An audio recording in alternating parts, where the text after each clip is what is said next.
जंगल के बीचों बीच एक विशाल गुफा थी, जिसे सिंह गुफा कहते थे। वहां रहता था शेर वीरभद्र। लंबी मोटी माने, सुनहरी आंखें और आवाज ऐसी कि पत्तियां भी कांप जाती।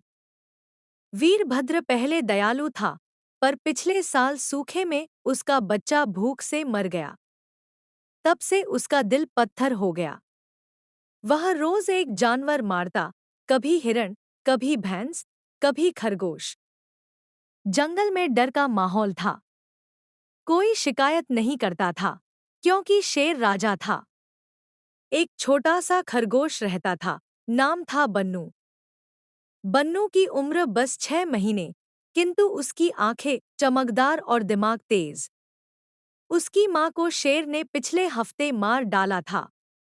बन्नू अकेला रह गया। वह दिन रात सोचता, क्या शेर को कोई नहीं रोक सकता। एक शाम वह जंगल के सबसे बूढ़े उल्लू चंदू के पास गया। चंदू की आंखें कमजोर थीं, पर अनुभव की रोशनी तेज। बन्नू ने रोते हुए पूछा, बाबा, शेर को कैसे समझाए कि वह सबको मार डालेगा तो जंगल खाली हो जाएगा। चंदू ने गहरी सांस ली। बेटा, शेर का गुस्सा दुख से पैदा हुआ है। दुख को दुख से ही ठीक किया जाता है। तू चतुर है, एक योजना बना। बन्नू ने रात भर सोचा। सुबह उसने फैसला किया, वह शेर से सीधे मिलेगा। अगले दिन सूरज ढलते ढलते बन्नू सिंह गुफा के बाहर पहुंचा। उसने कांपते स्वर में पुकारा, महाराज, एक छोटा खरगोश आपसे मिलने आया है। भीतर से दहाड़ गूंजी, अंदर आ। बन्नू अंदर गया। शेर लेटा था, उसकी आंखें लाल। बन्नू ने सिर झुकाया, महाराज, मैं आपका शिकार बनने आया हूं, पर पहले एक बात सुन ले। शेर ने भौहें चढ़ाई। बोल। बन्नू ने कहा, आज सुबह मैं जंगल के किनारे गया। वहां एक और शेर है, उससे बड़ा, उससे क्रूर।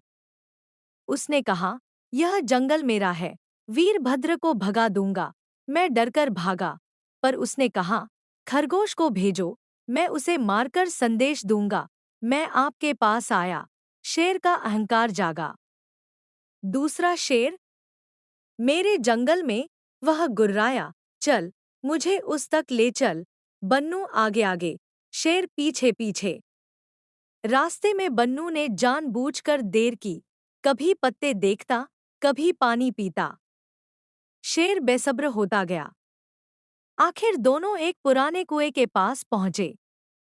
कुआं गहरा था, पानी नीचे चमक रहा था। बन्नू ने कहा, महाराज, वह शेर इसी कुएं में रहता है। झांक कर देखिए। शेर ने झुका। पानी में उसका प्रतिबिंब दिखा, विशाल, डरावना।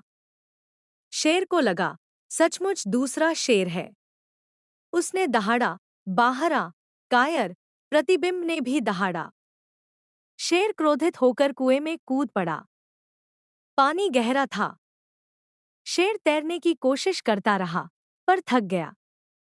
बन्नू ऊपर से बोला, महाराज, वह शेर आप ही थे। आपका गुस्सा आपको ही डुबो रहा है। शेर ने सांस ली, बचाओ, खरगोश।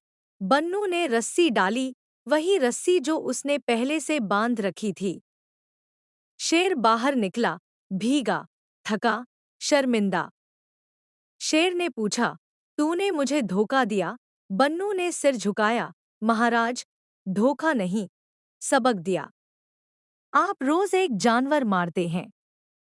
कल को कोई बचेगा नहीं, फिर आप अकेले रह जाएंगे।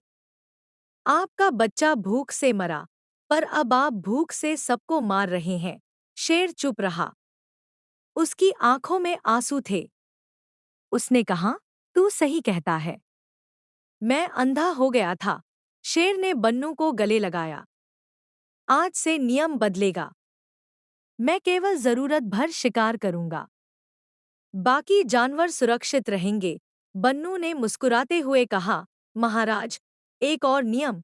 हर पूर्णिमा को आप जंगल की सभा में आएंगे, सबकी बात सुनेंगे। शेर ने हामी भरी। उस रात जंगल में खुशी की लहर दौड़ी। हिरण, खरगोश, बंदर, सब सिंह गुफा के बाहर इकट्ठे हुए। शेर ने माफी मांगी। उसने बन्नू को अपना सलाहकार बनाया। पूर्णिमा की पहली सभा में शेर ने कहा, मैंने गलती की। अब जंगल हमारा परिवार है।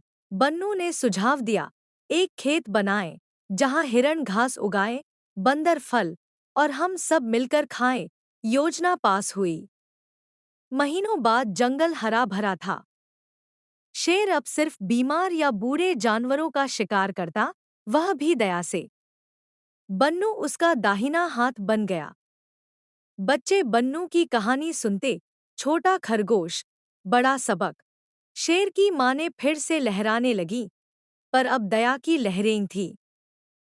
एक दिन शेर ने बन्नू से कहा, तूने मुझे मरने से बचाया, पर उससे बड़ी बात, मुझे जीना सिखाया।